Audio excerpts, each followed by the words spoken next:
dated 10th of June 2015, Exhibit CW8. 9, letter of disengagement in the name of Mr. Promise Adiale, dated 10th of June 2015, Exhibit CW9. 10, letter of disengagement in the name of David Obong, dated 10th of June 2015, Exhibit CW10. The witness was cross-examined by the Defendant's Counsel, and there being no re-examination, the claimant closed their case on the 25th day of October 2018. It is pertinent to note that with the leave of court, the witness was recalled on the 4th day of February 2021. He adopted his additional deposition of 23rd of November 2020 and further cross-examined by the learned counsel to the defendant without any re-examination by the claimant's counsel. The defendant opened her defense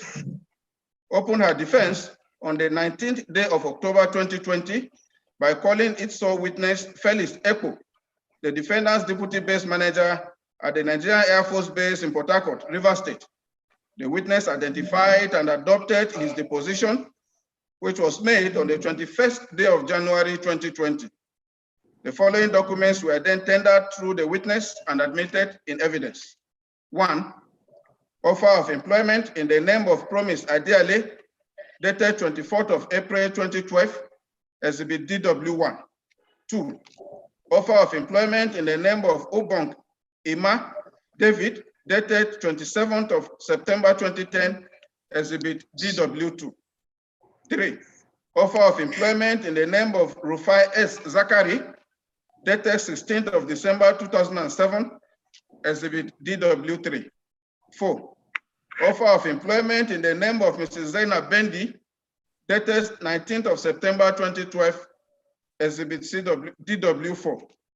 5, offer of employment in the name of Agbomi Godfrey, dated 8th of February 2011, Exhibit DW5. 6, offer of employment in the name of Udwak Akman, dated 3rd of October 2005, Exhibit DW6. 7, offer of employment in the name of Ididion Etuk, dated 19th of April 2011, Exhibit DW7. The witness was cross-examined by the claimant's counsel, and since there was no re-examination, the defendant closed his case on the 19th of October 2020. With the close of evidence, parties were directed to file their final written addresses, beginning with the defendant. While the defendant's final written address was filed on the 13th of November 2020, that of the claimant was dated 9th of December 2020, but filed on the 15th of December 2020. The defendant filed a reply on points of law on the 27th day of January 2021. These processes were adopted by counsel on the 4th day of March 2021, with NH Ajie appearing with I Miniku and EF Nte for the claimants, while Adebowale Kamoru appeared with OO Olukoya and VC Onoha for the defendant. With the adoption of parties' final written addresses, judgment was reserved. Now the case of the claimants. The case of the claimants is simply that they were employed at various times by the defendant and worked in various capacities until they were disengaged on the 10th of June 2015, and 1 month's salary in lieu of notice was paid to them. That by the provision of Rule 3.3 of the Employee Handbook relating to redundancy, they were entitled to be on temporary placement or part-time work, but the defendant terminated their appointments outrightly. The claimants further averred that even though contributory pension scheme deductions, tax deductions, and union deductions were made from their monthly salaries, the amounts deducted were not remitted to their PFAs, the Board of Internal Revenue, and the union by the defendant. That even though the defendant was under a duty to negotiate redundancy payment with them and pay their full entitlements, the defendant failed, refused, and neglected to do so. that the summary termination of their employment has brought emotional trauma to them and the members of their families. Now, the case of the defendant. The defendant's case, on the other hand, is that while it is true that the claimants were her employees, the termination of their appointment was in accordance with the terms contained in their various letters of employment, the particulars of employment, and the company handbook. That while the handbook pegged retirement age at 65 years for employees, both parties were, however, at liberty to terminate the employment before the retirement age by giving the appropriate notice. According to the defendant, the contributory pension scheme deductions, the tax deductions, and union dues from the monthly salaries of the claimants were duly remitted to the agencies concerned. That the employee handbook makes provision for redundancy and also, in worst case scenario, termination of employment. The defendant pleads further that the instant suit does not disclose any reasonable cause of action against the defendant, and that insofar as the interests of the claimants are not common, their employment with the defendant not being joint employment, the suit is improperly constituted and the court lacks the jurisdiction to entertain and determine the suit. Now, defendant's submissions.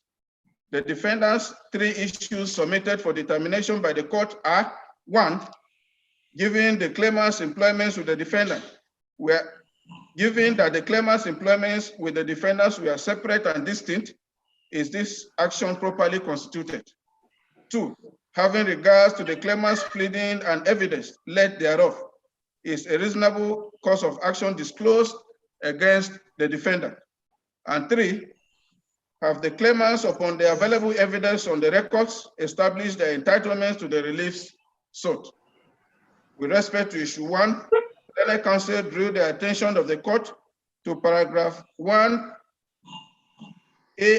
of the amended statement of defense, exhibits DW1 to DW7, and exhibits CW2 to CW10, and submitted that while the claimants' employment were separate, distinct, at different times and in respect of different work positions, the claimants, who are 9 in number, initiated this suit jointly and severally against the defendant.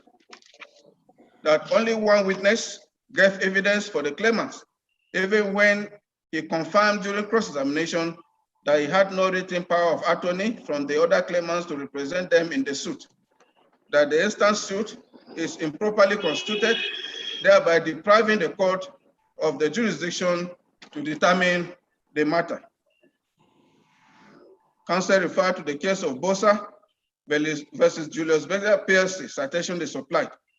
Now, with respect to issues 2 and 3, which were argued together, it was submitted that the evidence of CW2, that is the second claimant, is hearsay as far as the claims of the first and third to ninth claimants are concerned, referring to the case of Okereke versus Umahi.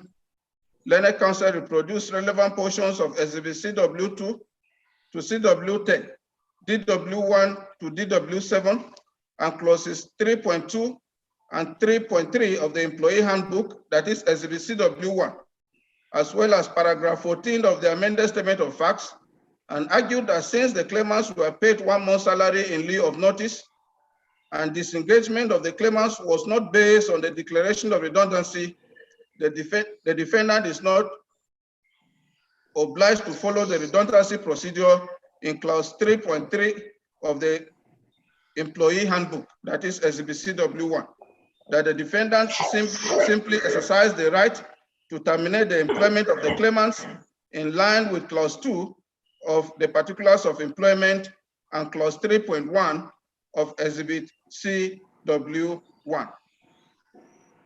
It was further argued that since redundancy is not indicated in exhibit CW2 to CW10 as the reason for the termination of their employment, the claimants and indeed the court cannot read into the exhibits what is not stated there. That no court or tribunal can impose a servant on an unwilling master, nor compel a servant to continue in employment if the servant does not desire the employment again. that the court cannot therefore compel the defendant to place the claimants on temporary or part-time work and pay their salaries.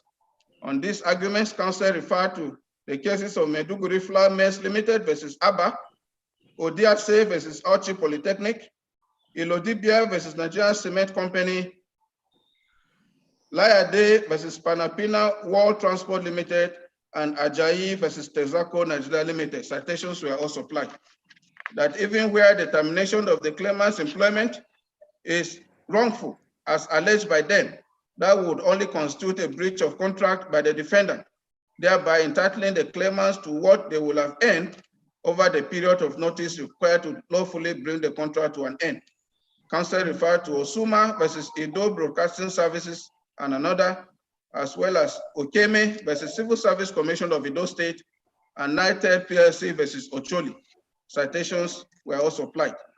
With respect to the claimant's contention that their employments have statutory flavor, it was submitted that the category of employment with statutory flavor relates to public or civil servants whose employments are provided for in a statute.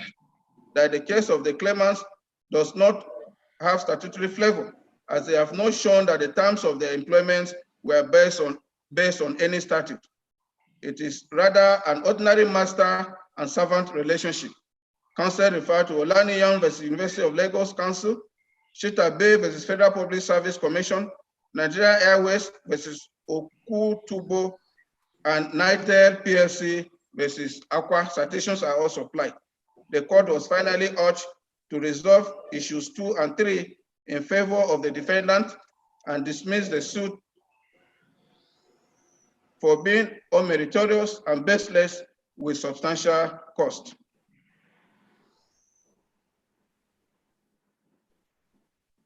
Now, the case of the claimant's submissions.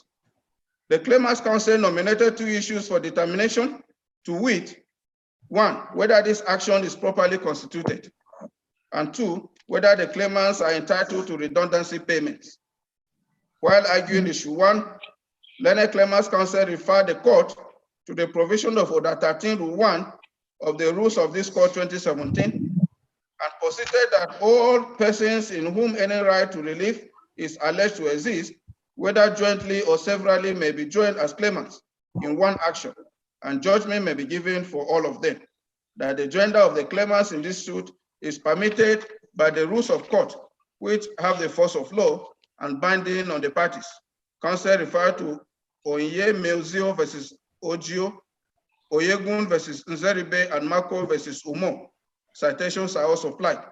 That the authority of Bosa versus Julius Berger PLC, cited and relied upon by the defendant's counsel, does not apply to the circumstances of this case in view of Order 13, Rule 1 of the rules of this court 2017, that the instant suit is properly constituted. With respect to issue 2, Learned Counsel referred the court to Section 20, sub 3 of the Labor Act on redundancy, and submitted that upon the discharge or termination of the appointments of the claimants, the defendant was under legal obligation to negotiate and pay redundancy allowances to them. Learned Counsel further referred to the evidence of DW elicited during cross-examination and argued that the testimony of DW that the defendant did not need a lot of people, and since it was no longer sustainable to keep a lot of people in the system, so some of the staff were let go, is the exact situation contemplated by Section 20 of the Labor Act to trigger redundancy payments upon the discharge of the workers involved. That since the word used in Section 20 sub 1C of the Labor Act is shall, it connotes a command on an obligation on the part of the defendant. Counsel referred to the cases of Ajib Nigeria Limited versus Ajib Petroleum International Limited, citation is supplied, as well as clause 3.3 of the employee handbook, and that is Exhibit CW1 on the contention that the claimants are entitled to redundancy payments. It was further submitted that since the provisions of Section 20 sub 1C of the Labor Act are clear and unambiguous, the court should give them their ordinary meanings, referring to Dangida versus Mobi Producing Nigeria Unlimited, Federal Government of Nigeria versus Zebra Energy Limited, and Alhaji Abdul Ghani Yusuf versus Mrs. Latifat Salahuddin. Citations are also supplied. That the evidence of DW under cross-examination with respect to the reason for the discharge of the claimants is an admission of the claimant's case, which the court can act on in determining the suit, because facts admitted need not further proof. That paragraph 4, 5, and 15 of the statement of facts and 8, 11, 16, and 17 of the claimant's witness deposition regarding redundancy payments and damages suffered remain unchallenged by the defendant. That where evidence of a party is not challenged or controverted by the opposite party who had the opportunity to do so, the court can act on such unchallenged evidence before it. On these arguments, counsel referred to University of Ilorin versus Adesina, CBN versus Dine, Obineche versus Aku Sobi, Ida Kula versus Richards, and Federal Judicial Service Commission versus Thomas. Citations are also applied, as well as sections 20 and 21, sub 1 of the Evidence Act 2011. It was further posited by the Claimants' Counsel that where a contract of employment is for specific period and the employee was wrongfully dismissed or removed from office, the measure of damages is the full amount of salary, allowance, and other entitlements the employee will have earned had the contract allowed to run its full course. That this is the maximum amount recoverable, except if the amount is reduced slightly for being payable as a lump sum. That the claimants are therefore entitled to their full salaries, allowances, and other entitlements accruable to them till the age of retirement. Counsel referred to Mobi Producing Unlimited versus ASWA, citation they supplied. With respect to the claims for general damages, it was argued that general damages are presumed by law as the direct natural consequence or probable consequence of the act complained of, that the court should take into consideration the loss of earnings arising from the inability of the claimants to work till retirement, the hardship and trauma they suffered, and the defendant's breach of Section 20 of the Labor Act in not paying the claimants redundancy benefits in awarding general damages to the claimants. Counsel referred to the USC of Nigeria Limited, PLC versus Madam Irole, Chindo Worldwide Limited versus Total Nigeria PLC, Inyang and others versus Dr. Ebon, and British Airways versus Atoebi. Citations are also applied. The court was finally in favor of the claimants. Now, defendants reply on points of law.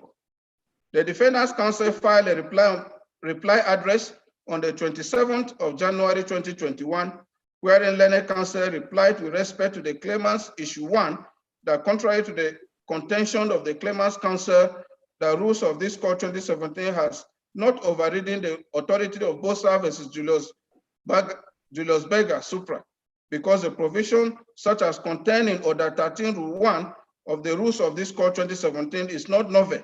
It has been part of the rules of various high courts, even when Bosa was decided. That Order 13 Rule 1 of the rules of court has not changed the law on requirement of common interest as a condition for joining multiple claimants in an action. Counsel referred to Alafia and others versus Bode Ventures Nigeria Limited and others. Citation is supplied. With respect to the claimants issue 2, it was replied that Section 20 sub 1C of the Labor Act relied upon by the claimants for redundancy payments does not stand alone, but should be read together with paragraphs A and B of the section, which constitute the condition precedent to the activation of the said provision in paragraph C. The redundancy can only come up when it is declared, and the trade union or workers' representative is informed of it by the employer before other conditions, including the condition in Section 20 sub 1C, can arise. That in the instance suit, no redundancy was declared and notified to the claimants or their representative by the defendant, but their contracts of employment were simply terminated in line with the terms of employment. The court was urged to discountenance the submissions of the claimants' counsel and dismiss the suit. Now, court's decision. Having carefully considered the pleadings evidence, and the submissions of counsel for the parties, this court shall adopt the two issues formulated by the learned counsel to the claimants in determining this suit. These issues which are hereby adopted by the court are: 1, whether this action is properly constituted, and 2, whether the claimants are entitled to redundancy payments.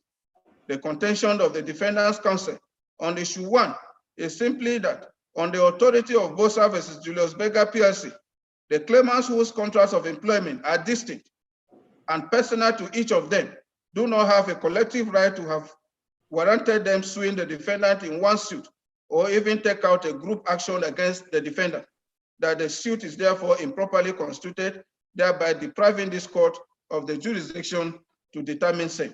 In resolving this issue, I have carefully perused the averments in the further amended statement of facts, and it is glaring that even though the claimants were employed at different times with distinct and separate employment letters personal to each of them, they were, however, disengaged on the same date, being 10th of June 2015, while exhibits DW1, DW2, DW3, DW4, DW5, DW6, and DW7 are the claimants' letters of appointment. Exhibits CW2, CW3, CW4, CW5, CW6, CW7, CW8, CW9, and CW10 are the various letters of disengagement issued to the claimants, all dated 10th of June 2015. Order 13, Rule 1 of the Rules of this Court 2017 provides for joint action by claimants in the following words, and I quote: "All persons may be joined in one action as claimants in whom any right to relief is alleged to exist, whether jointly or severally, and judgment may be given for such claimant or claimants as may be found to be entitled to relief, and for such relief as the claimant may be entitled to without any amendment." End of quote. This provision of the rules of this court reproduced above is in pari materia with the provisions of Order 12, Rule 1, Sub 1 of the Federal High Court Civil Procedural Rules 2020, Civil Procedural Rules 2000, which came up for determination before the Court of Appeal in the case of National Electricity Liability Management Limited versus Emmanuel Sunday Omotusi and 400 others. Citation is supplied, where the appellate court held that where there are no diverse interests of the plaintiffs in a subject matter of a suit, but a common interest, it is more convenient, advantageous, cost-effective, and prudent to have the issue determined in a single representative action than for each of the plaintiffs to embark on filing his own action to seek for his own relief. In that suit, the first plaintiff, Emmanuel Sunday Omotusi, deposed in the affidavit in support of the originating summons that he had the consent of the other 400 plaintiffs in the suit to depose to the affidavit. While this court agrees with the argument of the learned counsel to the defendant that employees with separate and distinct contracts of employment cannot bring a single suit to ventilate their individual grievances, I have, however, looked at paragraph 2 of the further statement on oath of Mr. Godfrey Olufemi Agbomi, the second claimant, who gave evidence as their sole witness, where he deposed to the fact that he has the consent and authority of the other claimants to make the deposition. The essence of the provision of Order 13, Rule 1 of the Rules of this Court 2017 is to obviate the need for multiplicity of suits, and I am of the humble view that the claimants are in order in bringing this joint suit. Issue 1 is therefore resolved in favor of the claimants and against the defendant. As a court, with respect to issue 2,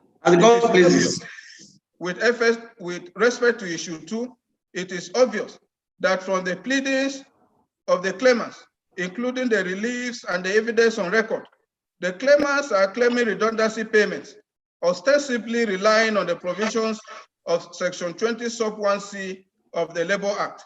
In order to establish their case before the court, the second claimant testified for and on behalf of all the claimants as CW via his witness statement on oath, which were made on the 23rd of May 2018 and 23rd of November 2020.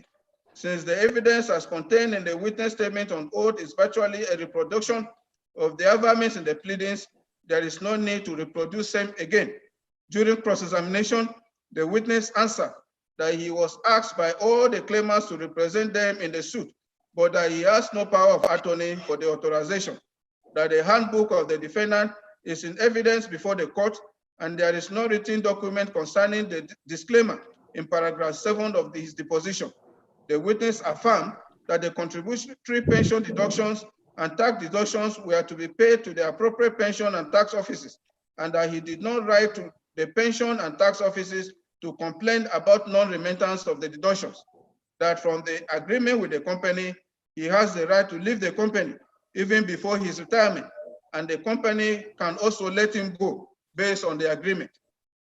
After the recall of the witness, that is CW, on the 4th of February 2021, he was further cross-examined, wherein he answered that the claimant's employment with the defendant is in writing, and that exhibits DW1 to DW7 are the contracts of employment, that exhibits DW1 to DW7 give them the right to give notice if they are to leave the organization, and that the defendant also has the right to terminate their employment with notice. The witness confirmed that exhibits CW2 to CW10 are the only letters of disengagement given to them by the defendant, and that they are asking for the payment of their salaries from the time their employments were terminated till when they attained the age of 65 years as redundancy payment. The defendant on this part called one Felix Epo, who is the defendant's deputy base manager at the Nigerian Air Force Base, Rumo Masi, Port Harcourt, Rivers State, who testified as DW. He adopted his deposition, which was made on the 21st of January 2020. His evidence in chief, just like that of the claimant's witness, is a reproduction of the averments in the statement of defense. During cross-examination, the witness affirmed that in paragraph 8 of his deposition, he said the claimant's employment shall be governed by the handbook, that in 2015, due to economic downturn, the defendant relieved some workers of their appointments because the HR and management felt that the number of workers was not needed at the material time, that considering the situation at the time, it was not sustainable to keep them in the system. The witness refuted the insinuation that the claimants were redundant and that they were not declared redundant, but the company only activated a clause in the contracts of the claimant, that while he could not give the exact figures of workers that were disengaged by the defendant, some workers, including the claimants, were however asked to go, that the company was not distressed because they had contracts with Shell, NLNG, and Total, etc., that it is not correct that severance packages were paid to the retrenched workers except the claimants, and that the claimants were paid 1 month's salary in lieu of notice, that by virtue of the handbook, the claimants were entitled to work until retirement. Now, in the civil case, as the instant one, the onus or burden of proof is on the claimant to prove his case before the court on the balance of probability or preponderance of evidence, particularly in an action for wrongful dismissal or termination of employment.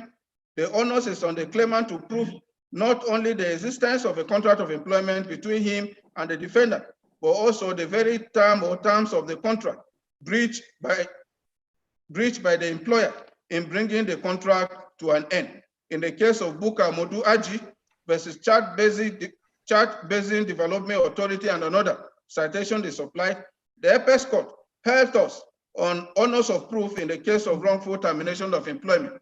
And I quote, for emphasis, the plaintiff appellant is enjoined by law when he complains that his employment has been wrongfully terminated. He has the onus of placing before the court the terms of the contract of employment and then go on to prove in what way the said terms were breached by the employer. Failing on both counts in this instance, the case of the appellant had no leg to stand on at the trial court, which court said so in clear terms, and the lower court agreed in total and went back by the materials available in the record. See Okomu Oil Palm Limited versus Esehen, and Amudu versus Amudu. See also Civil Design Nigeria Limited versus SCOA Nigeria Limited, and Dr. George Inyong versus Akwa Ibom State Civil Service Commission and others. See also sections 131, 132, 133, and 134 of the Evidence Act 2011. It is apposite to note that the claimants are strictly claiming for redundancy payment from the defendant, going by the pleadings and the release before the court. The learned counsel to the claimants has argued that by the provision of section 20 sub C of the Labor Act, the claimants are entitled to redundancy payment. What is, however, evident from the provisions of section 20 of the Labor Act is that redundancy has to be declared, and it is a process that involves the participation of the trade union concerned before paragraph C of the said section can come into play. In the circumstances of this case, there is no evidence that the defendant declared redundancy. In fact, the letters of disengagement issued to the claimants, Exhibit CW2 to CW10, indicate clearly that they were disengaged in line with clause 2 of the particulars of employment, which gives room for termination of employment by either party. The said clause 2 of the particulars of employment, that is Exhibit DW1 to DW7, clearly provide as follows, and I quote, "Your employment with Caverton Helicopters may be terminated by you or the company without notice during your probationary period. After probation, either party may terminate the contract by giving 1 month's notice or 1 month's pay in lieu of notice," end of quote.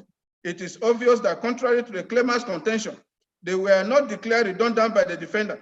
Rather, the defendant terminated their appointments in line with the contracts of employment.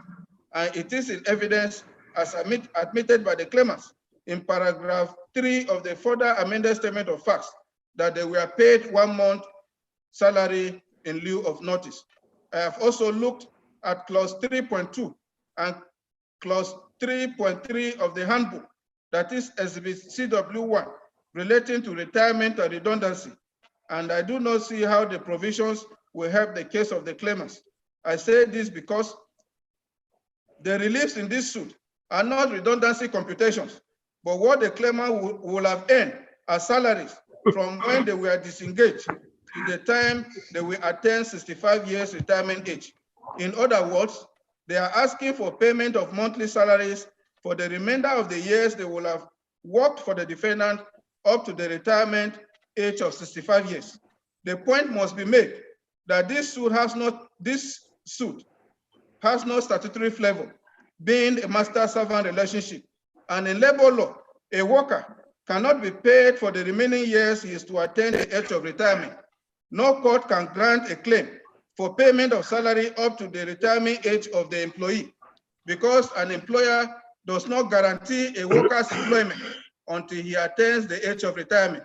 See the cases of Keystone Bank Limited versus Michael Femi Afolabi, Evans Brothers versus Falaye. Citations are provided, and also the decision in Captain Benedict Olusoji Akane retired versus Nigerian Army and 3 others, unreported, suit number NICN ABJ 125/2018, decision of my Lord, the Honorable Justice B.B. Kanyi, PhD, the Honorable President of the National Industrial Court, delivered on 27th of May, 2020. I therefore hold that since the claimants are not challenging the termination of their employment on the ground of unlawfulness, but are claiming payment of monthly salaries for the remaining years they will attain retirement age of 65 years, they have failed to prove their case. And the result is that the case is bound to fail. This court is bound by the reliefs in this suit and can neither grant what is not claimed nor substitute the reliefs as claimed. See the case of Kappa and the Alberto Nigeria PLC versus Nigeria Deposit Insurance Corporation, citation the supply. Consequently, issue 2 is resolved in favor of the defendant and against the claimants, and the suit is hereby dismissed for want of proof and lacking in merit. Judgment is entered accordingly, and no order as to cost. As the court please. As the court pleases. Lord, we are grateful for the opportunity to be heard. Thank you. We thank my Lord for the well-considered judgment. Thank you, We wish Counsel. my Lord the very best. Thank you. Yes.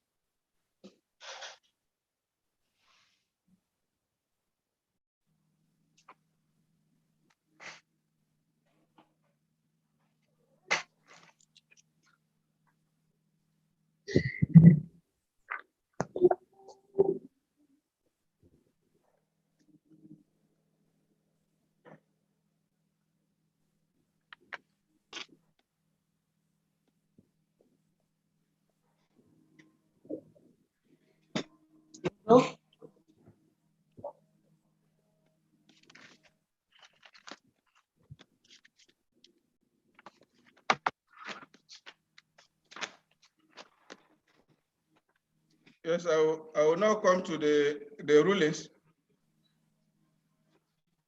I'll now come to the rulings.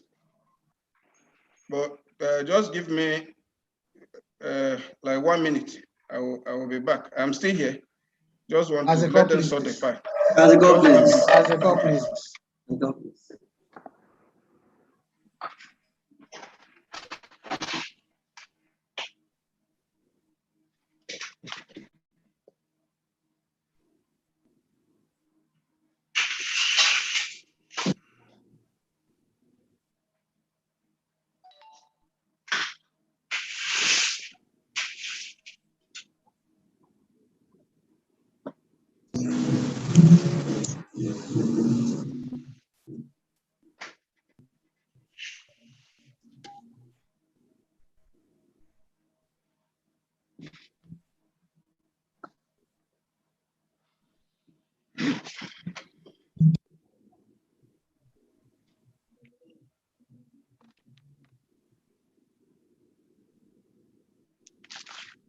All right, thank you. Thank you, my Let's lord. call the case.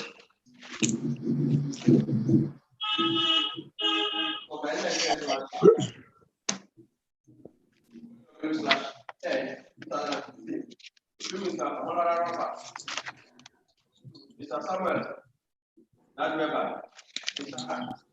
Afan Muhammad, Mr. Femi Aladesa, Mr. Bennett Samuel, Kote, Samson Omorebe, Malinus Machubu, Okoro Corona, Ogunu Kennedy, Moses C. Osaya, Brown Peruko I, Samson Sunday, Babatunde, Omoefe Emmanuel, Gogo Hart, Mr. Olumide Todipo, Mr. John Travers, Mr. Goodluck Obito, Mr. John Omodebe, Mr. Obere Francis, Mr. Moses Omodebe, Mr. Paul Chike, Mr. F.L. Chima, and DTG Service Limited.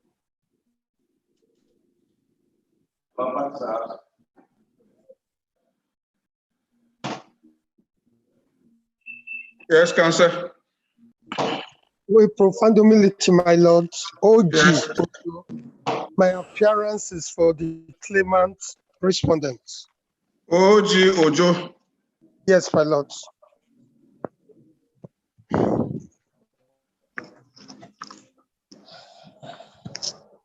Yes, is there any other counsel? Any other counsel in this matter?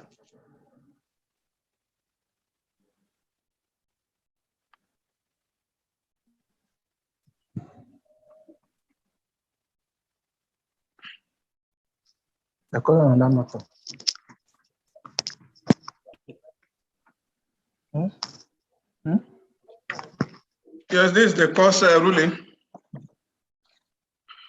This one is ruling.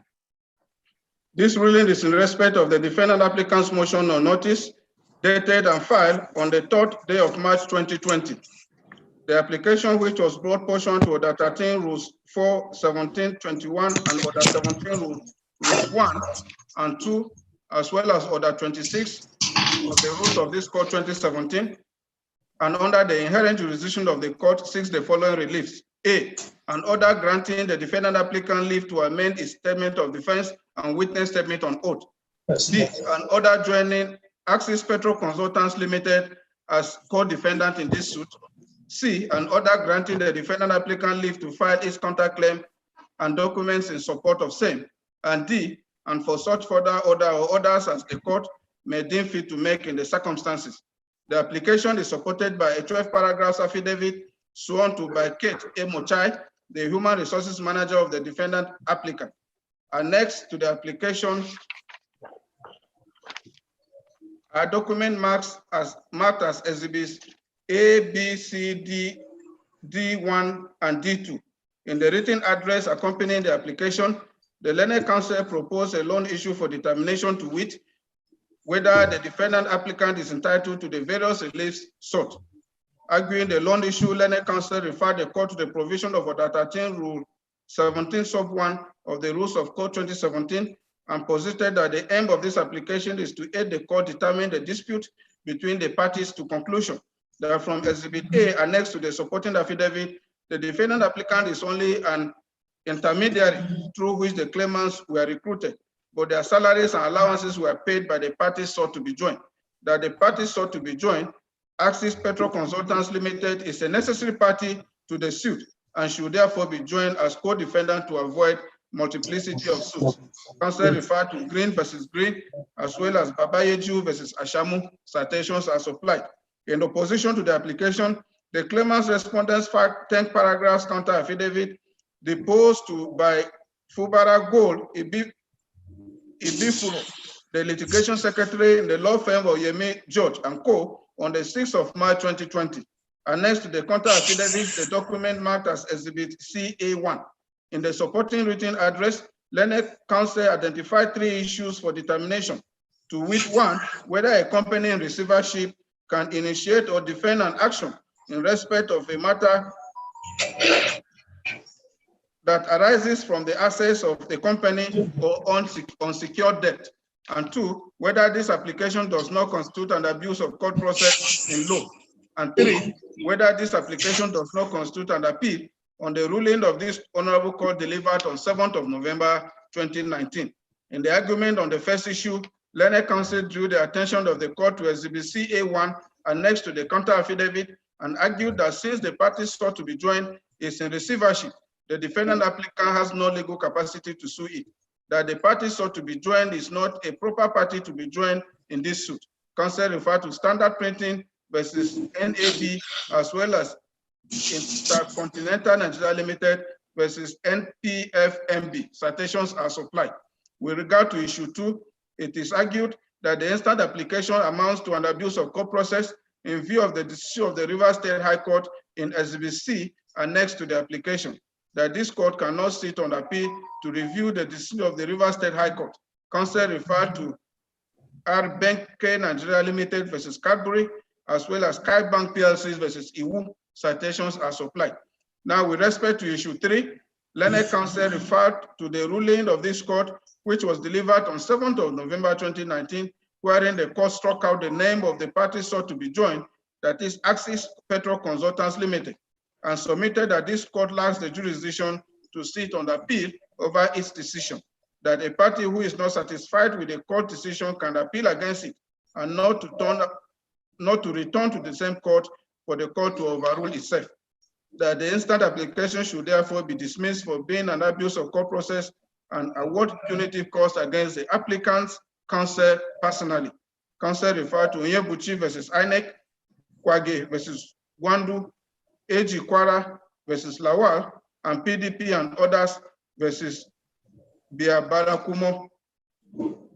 It is pertinent to note that the learned counsel to the applicant filed a reply on points of law on 9th of July 2020, wherein 2 issues were distilled for determination, to wit, 1, whether this application constitutes an abuse of court process, and 2, whether receivership acts as estoppel against all claims against a company in receivership.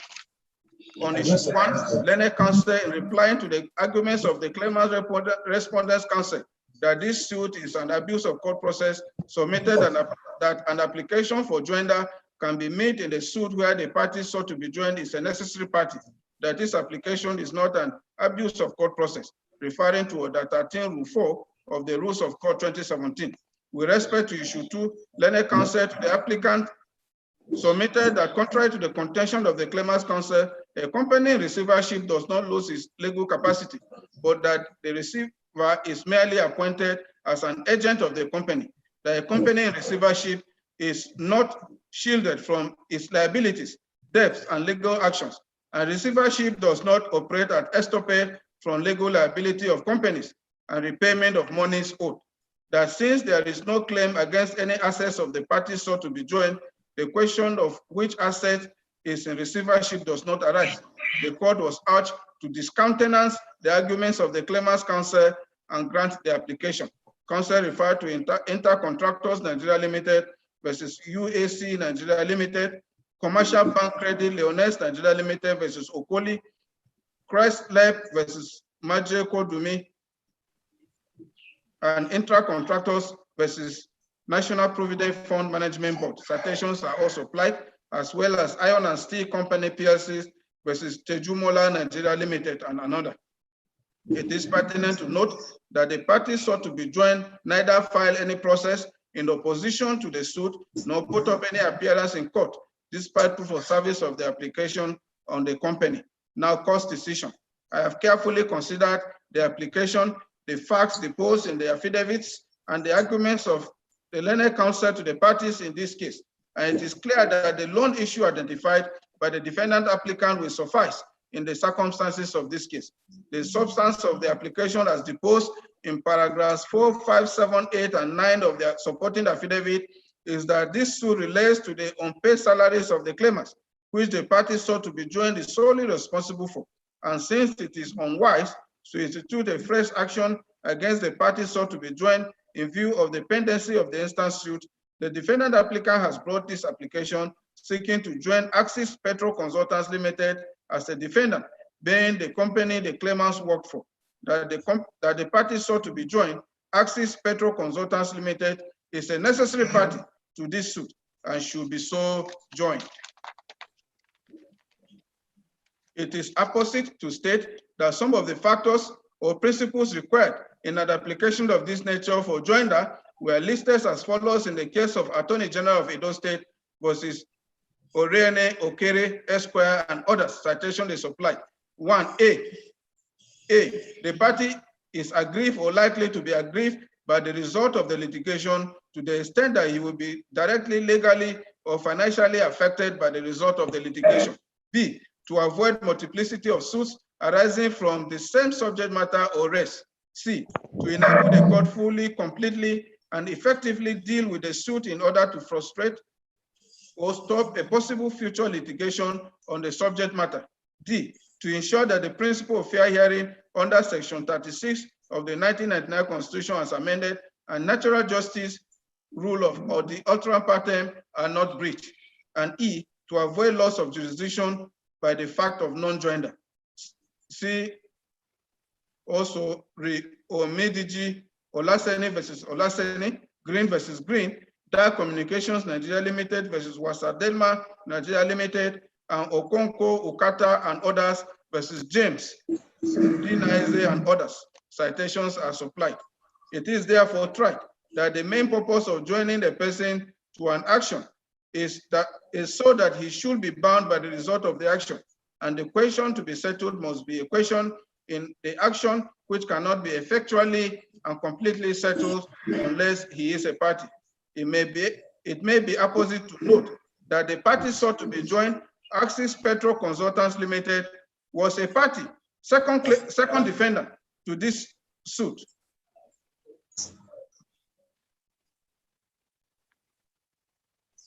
I take that again. It may be opposite to note that the party sought to be joined, Axis Petro Consultants Limited, was a party, second defendant to this suit, until the claimant sought the leave of court to strike out the party's name, by motion or notice filed on the 30th day of January 2019. The defendant applicant opposed the application, and arguments were taken, after which the court, in the considered ruling delivered on the 10th of December 2019, struck out the name of Axis Petro Consultants Limited, that is the second defendant, from the suit. I have considered the affidavit evidence for and against the instant application, as well as the documents annexed to the application. And it is obvious that the facts in the affidavit supporting the instant application and the submissions of learned counsel to the defendant applicant are the same as the facts and submissions in the counter affidavit and written address filed by the defendant on the 7th of February 2019 in opposition to the claimant's application of 30th January 2019. The facts and authorities relied upon are the same. There is therefore nothing new before the court to reconsider its position and bring back the party Axis Petro Consultants Limited to this suit, its name having been struck out. If learned counsel was not satisfied with the court's decision, he had the option of appealing against them and not to file the instant application, urging the court to bring back to a suit a party whose name had been struck out via a considered ruling. The application, to my mind, is a clear case of abuse of court process. I so hold. See the case of Asphalt Unity Construction Limited versus His Worship Ochia Onwuka Esquire and others. Citation is supplied. Another factor that weigh against granting the application is that even the defendant applicant seems not to be aware of the whereabouts of the party it is seeking to join as co-defendant in this suit.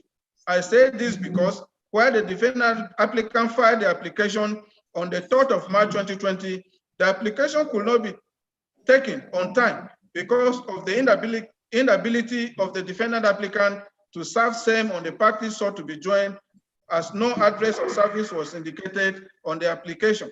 The defendant's motion ex parte filed on 6th of March 2020 for substituted service of the application on the party sought to be joined was withdrawn by the defendant's counsel and struck out on the 11th of November 2020. The defendant then filed another motion ex parte on the 13th of November 2020 for substituted service of the motion for joinder on the party sought to be joined. This application was argued and granted on the 8th of December 2020. If it was impossible for the defendant to effect service of the application on the party and service made by substituted means, I then wonder what will happen if the party is joined to this suit, which will necessitate the amendment of already filed processes and serving same on the party. This will not doubt prolong the proceeding in this suit. I have observed that relief 1 on the motion paper for leave of court to amend the statement of defense and witness statement on oath, and relief 2 for leave of court to file counterclaim and documents are both predicated on the success of relief 2 for joinder of Axis Petro Consultants Limited as a co-defendant, In other words, relief 2 must succeed before reliefs 1 and 3 can be granted, because the counterclaim sought to be filed is not against the claimants, but the party sought to be joined. In the final result, I do not find any merit in the application, and same is hereby dismissed and make no orders to cause. Ruling is entered accordingly. As the court pleases. My lord, we are very grateful for the well-considered ruling. You're welcome, Ojo. Thank you very much. So, my lord, can we now take date or what? You cannot take date. I can't give you date now until they call off the strike. As the court pleases, Yes, my lord. it's because of We are the very strike grateful. action that, yes, it's because of that issue that I had to deliver these decisions. Yes, Yes, my lord. We are grateful, my lord. you're welcome. Thank you.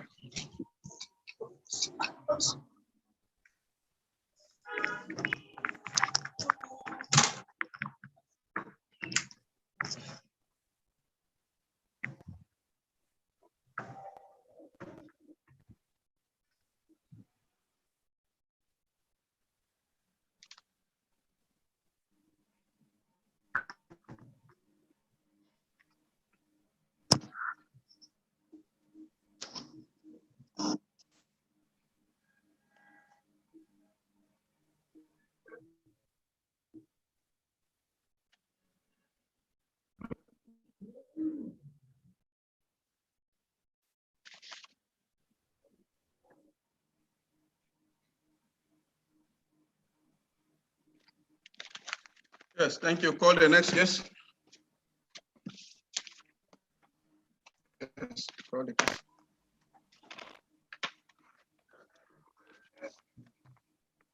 From NSN plus 1 year plus 1 month 2013. Mr. Andrew Watu and Navy Services Limited. Papa is out.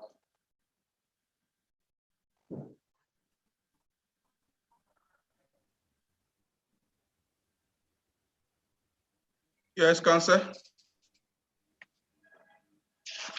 Counsel. Yes, my Honorable lord. Court. Okay. Chief Sam Wadigon. Yes.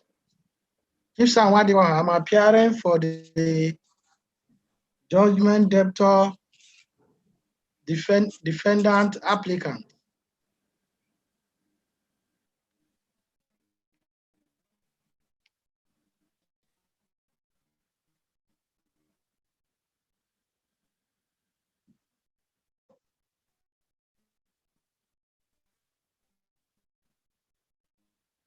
Yes. Yes, my lord. With profound humility, my lord. Yes. I am T.U. Nwachukwu. T.U. Nwachukwu. Yes, my lord. My appearance is for the judgment creditor respondent, my lord.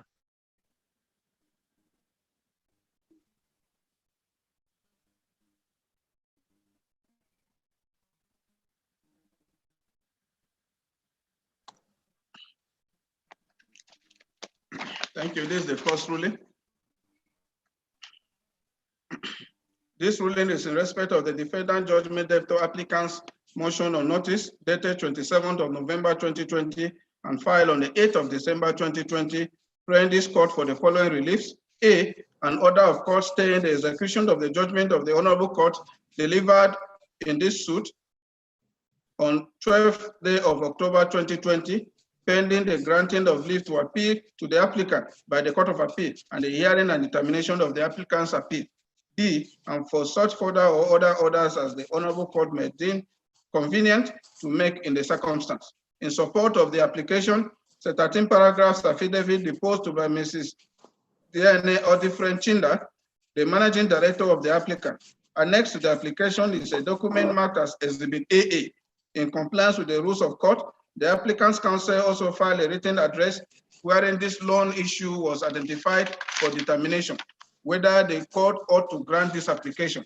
It was submitted that since the power of the court to grant a stay of execution is inherent and discretionary, this court should grant instant application. Of the Court of Appeal Act and the proposed notice of appeal and grounds of appeal contain serious and arguable issues, thereby constituting the existence of special and exceptional circumstance for the grant of the application. That if the execution of the judgment is not stayed and the applicant succeeds on appeal, the respondent may not be able to make restitution to the applicant, thereby occasioning irreparable damage to the applicant. That since the balance of convenience favors the applicant has given undertaking as to damages, the application should be granted. In opposition to the application, the claimant judgment creditor respondent filed a counter affidavit of 14 paragraphs deposed to by Mr. Ikenna Oba, a legal practitioner in the law firm of Legal Views, on 21st of December 2020. In compliance with the rules of court, the respondent also filed a written address wherein one issue was crafted for the court's determination, to wit whether the applicant is entitled to the relief sought in the application. It is submitted that a stay of execution can only be granted upon the applicant showing that there is existence of special or exceptional circumstance for doing so. Counsel referred to MoMA versus Van Petroleum Incorporated, as well as Integrated Nigeria Limited versus Zumafo. Citations are supplied. That since a stay of execution prevents the plaintiff or beneficiary of the judgment from putting into operation the machinery of the law to execute the judgment, the court has to weigh the competing interests of the parties, bearing in mind the right of the successful party to reap the fruits of his judgment. Counsel referred to Government of Gongola State versus Tuku, Constructionniste General Fasura versus NPA, Iyanda versus Amori, El Kadi versus Orede, and Bastuani versus Savala. Citations are also applied. That the intention of stay of execution is not to punish the successful party, to deprive him of the fruit of his judgment, and that where the court is mindful of granting the application, the applicant should be made to pay the judgment sum into court pending the determination of the appeal. Counsel referred to Yakubu and other versus Achifa and others, Mobi producing versus Udo, as well as Okonko versus Paje, citations are supplied. It is pertinent to note that the defendant judgment debtor applicant filed a further affidavit of 11 paragraphs deposed to by Mrs. Denye Odifrenchinda, the managing director of the applicant, on the 20th day of January 2021. Filed along with the further affidavit is a written address wherein 2 issues were submitted for determination. To wit, 1, under what circumstance can the court of first instance grant an order for stay of execution of its money judgment? And 2, are the circumstances and conditions referred to present in this case? It was submitted that a judgment of court is generally presumed to be correct until set aside on appeal, and the party in whose favor a judgment inures is entitled prima facie to the proofs of that judgment. That where there is a challenge to the judgment of the court must balance the need to preserve the sanctity of that judgment with the need not to force on the Court of Appeal a situation of helplessness that may render the appeal no greater, that the court has the duty to preserve the subject matter pending the determination of the appeal. Counsel referred to Adegoke Motors Limited versus Adesanya, Kigo Nigeria Limited versus Holman Brothers, Mwabweze versus Monsu, and Martins versus Nekana. Citations are also applied. That since the grounds as contained in the notice of appeal contain recorded points of law, the application should be granted. Counsel referred to Ajumola versus Yadwat, number 2. Citation is also supplied. Now, court's decision. Having gone through the motion or notice for stay of execution, the various affidavits, the exhibits, as well as the written submissions of both counsel, it is obvious that the reasons adduced by the defendant judgment debtor applicant are that the applicant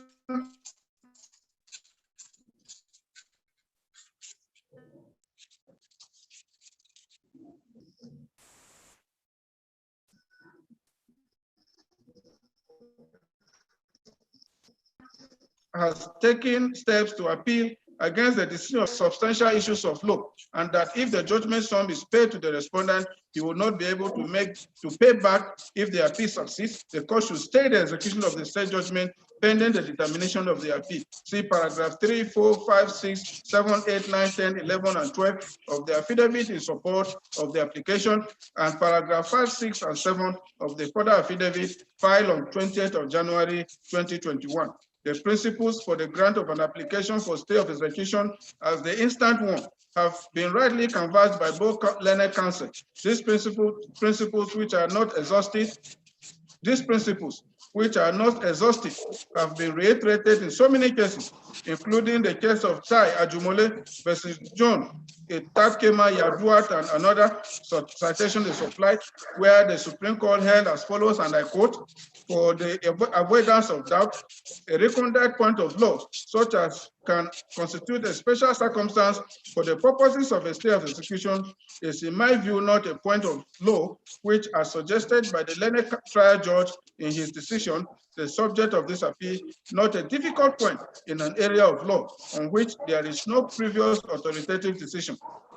Rather, it is one which, having regard to the substance of the appeal, if a stay is not granted and the case eventually decided in favor of the appellant, the resultant circumstances would have made it wiser that a stay should have been granted. Such a situation may arise in a diversity of circumstances. It may be that the ground is such that if the appeal eventually succeeds, after the refusal of a stay, an irreparable damage, injury, or injustice shall have been occasioned, in that there can be no return to the status quo, or that the race of the litigation shall have gone, so that the successful party shall reap an empty judgment, or that the ground may show that in the first instance the court had embarked upon a case over which it had no jurisdiction, or in which there arises a substantial issue as to the competence of the action or the local standing of the plaintiff. In short, it is not every ground which has raised an important or difficult point of law that can suffice as a special circumstance on the ground of recondity. The recondity of a point of law with reference to an application for stay of execution is not determined in the abstract by reference to the importance or difficulty of the point raised in the ground of appeal per se. Rather, it is determined in the concrete terms by reference to what the effect of a refusal to stay execution may be on the rights of the appellant if successful in the appeal. End of quote. See also Lagos State Development and Property Corporation versus City Mark West Africa Limited citation is supplied.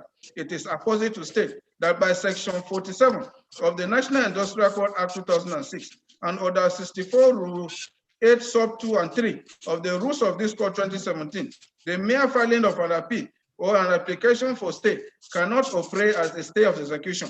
Order 64 rule 13 sub 2 of the rules of this code 2017, which provides for the filing of an application of this nature, states as follows, and I quote, where a party is dissatisfied with the decision of the court and seeks to appeal to the Court of Appeal, such a party shall, in the party's application to the court for stay of execution of the judgment or order, A, file a notice of appeal, B, pay for the compilation of the records of proceedings, C, exhibit certified true copies of the judgment or order the party is appealing against, D, exhibit evidence that the appeal has been entered in line with the appropriate rules or the practice direction of the Court of Appeal, and that there is a valid appeal before the Court of Appeal, and E, exhibit evidence that leave has been granted by the Court of Appeal, where leave is required, either by law or by the rules of the Court of Appeal, end of quote. It is obvious from the positions in the affidavits supporting the application that the main reason why the judgment debtor applicant wants the execution of the judgment of this court state is that an application for leave to appeal has been filed at the appellate court against the judgment of this court delivered on the 12th of October 2020. Exhibit AA is the motion or notice filed at the Court of Appeal, Port Harcourt Judicial Division on 2nd of December 2020 with motion number CAPH 332M/2020, together with a certified true copy of the judgment of this court, appeal against, and the proposed notice of appeal. Section 243 sub 3 of the 1999 Constitution, as amended, requires leave of the Court of Appeal to appeal against the decision of this court in civil cases, except in cases of fundamental rights. What is evident from the constitutional provisions is that with respect to civil cases not involving fundamental rights, the leave of the Court of Appeal is a precondition for a valid appeal against the decision of this court. It is a sine qua non and cannot in any way be dispensed with. See Alhaji Amin Akochile versus National Identity Management and another, as well as Nigeria Security and Civil Defense Corps versus Joe Agbo, Uzoma, and 183 others. Citations are also applied. While I agree with the submissions of the learned counsel to the defendant judgment debtor applicant that where an appeal has been lodged at a higher court and a special or exceptional circumstance has been shown, an application of this nature for stay of execution should be granted to preserve the rest, in this case, the judgment sum. I have, however, looked at all the processes filed in respect of this application, and there is no evidence that leave has been granted by the Court of Appeal in the circumstance of this case where leave to appeal is required. What is pending before the Court of Appeal is an application for leave to appeal, and unless that application is determined one way or the other, this court cannot grant the instant application, as doing so may tantamount to preempting the decision of the Court of Appeal. The absence to appeal means that the records of appeal have not been compiled and transmitted to the Court of Appeal for the appeal to be entered and given appeal number. I therefore hold that the defendant judgment debtor applicant has not made out a case for stay of execution in the circumstances of this case. In the circumstance and for the reasons given above, I hold that this application lacks merit, as the applicant has failed to advance sufficient reasons to warrant the grant of the application. The loan issue identified for determination is therefore resolved against the defendant, judgment debtor applicant. Consequently, the application fails and same is hereby dismissed. I make no order as to cause. Ruling is entered accordingly. As the court pleases. As the court pleases.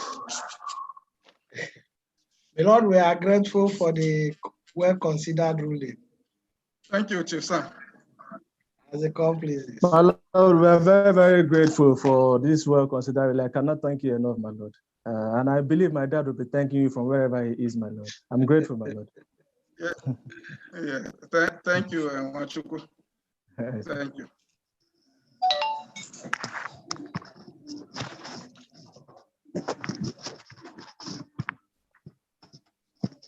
Wait up. I can leave, Abby. No, no. The court is decided.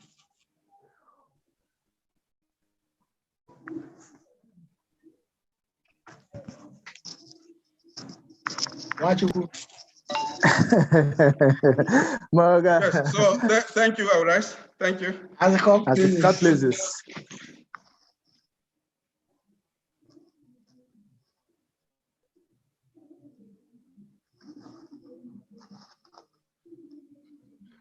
Nwachukwu. Moga. I don't know why you and your client people are doing this to my father. It's unfair.